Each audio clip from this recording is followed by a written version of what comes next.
सर्व पत्रकार मित्रांचं मनापासून स्वागत करतो। आजची पत्रकार परिषद आदरणीय पवार साहेबांनी घेतल्यानंतर काही विषयासंदर्भामध्ये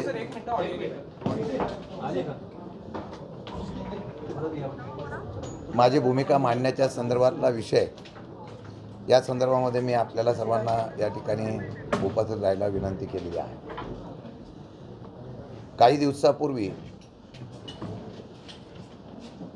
मुंबई कृषी उत्पन्न बाजार समितीच्या कथित शौचालय घोटाळ्याच्या संदर्भामधला आरोप हा माझ्यावर आणि काही 4 अधिकाऱ्यांवर करण्यात आला होता।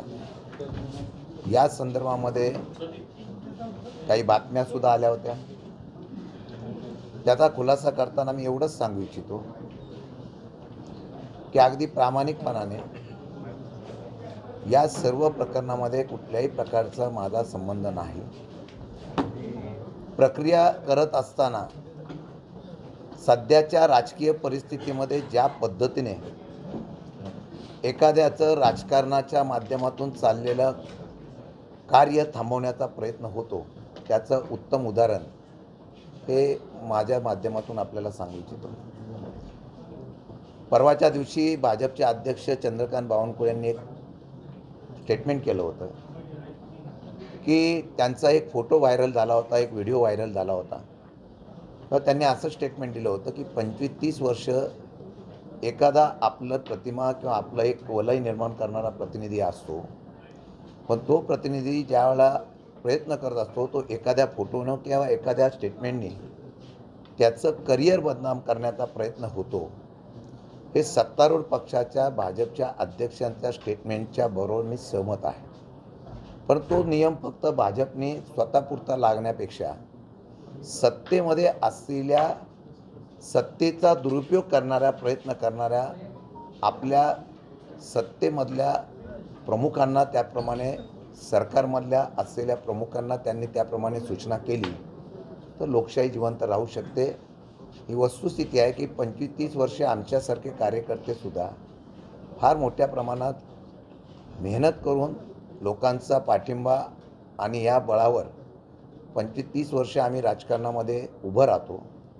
पण सध्याची देशाची आणि राज्याची जी राजकीय परिस्थिती बघितली की एखाद्याचं राजकीय करिअर हे निवडणुकीच्या राजकीय लोकशाहीच्या माध्यमातून हे करण्याच्या ऐवजी ते उद्ध्वस्त सत्तेच्या माध्यमातून करण्याचा प्रयत्न दुर्दैवाने होतो, याचा उल्लेख मला इथं करायचा आहे। ज्या प्रश्नाच्या संदर्भामध्ये माझे आरोप केले गेले, ज्या प्रश्नासंदर्भामध्ये जी कलमं माझ्यावर लावली गेली, ते पाहता की मला दुःख एवढंच गोष्टीचं आहे की एखाद्या गोष्टीचं केलं असेल, अगदी देवाशपथ सांगतो, तर मी त्याचं निश्चितपणाने त्याचं दुःख करणाऱ्याला वाटत नसतं, पण ज्याचा काही संबंध नाही, ज्या केसमध्ये या सरकारमधून नव्हे तर ज्यांनी आरोप केला त्यांनी कोर्टाच्या आदेशाप्रमाणे, कोर्टाने दिलेल्या सूचनेप्रमाणे ACP दर्जाच्या अधिकाऱ्यांनी चौकशी केली,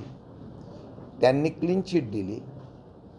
त्याचबरोबर ज्यांनी आरोप केला होता त्यांनी स्वतः केस विड्रॉल केली आणि त्या क्लीन चिटमध्ये तोच असलेला अहवाल राज्य सरकारकडून कोर्टामध्ये सबमिट झाला आणि तो सबमिट झालेल्या अहवालावर इथल्या एका लोकप्रतिनिधीने यामध्ये काही मुद्दे अधिवेशनामध्ये उपस्थित केले आणि त्याची फेर चौकशी करण्याची मागणी केली। फेर चौकशी करण्याचा उद्देश हा प्रामाणिक असेल तर मला हरकत नाही, पण तरीसुद्धा फेर चौकशीचा अहवालसुद्धा प्राप्त झाला। तो प्राप्त झाल्यानंतरसुद्धा परवाच्या दिवशी या संदर्भामध्ये वेगळ्या पद्धतीने चौकशी आणि वेगळ्या प्रकारे गुन्हा दाखल करण्याचा प्रयत्न झाला। माझी या संदर्भामध्ये एवढाच खुलासा करू इच्छितो की जो काही त्यांनी त्याप्रमाणे चौकशी केली, एकदा नव्हे दोनदा क्लीन चिट कोर्टाने दिली, कुठलाही माझा सहभाग नाही, फक्त एखाद्या कामाला मी शिफारस केली, संचालक, सचिव आणि तशाच पद्धतीचे चेअरमन यांना त्यांनी मान्यता दिल्यानंतर फक्त अशाच वेळेला अशाच प्रकारची शिफारस तत्कालीन त्यावेळेचे मुख्यमंत्री काही लोकप्रतिनिधींनी केलेली होती.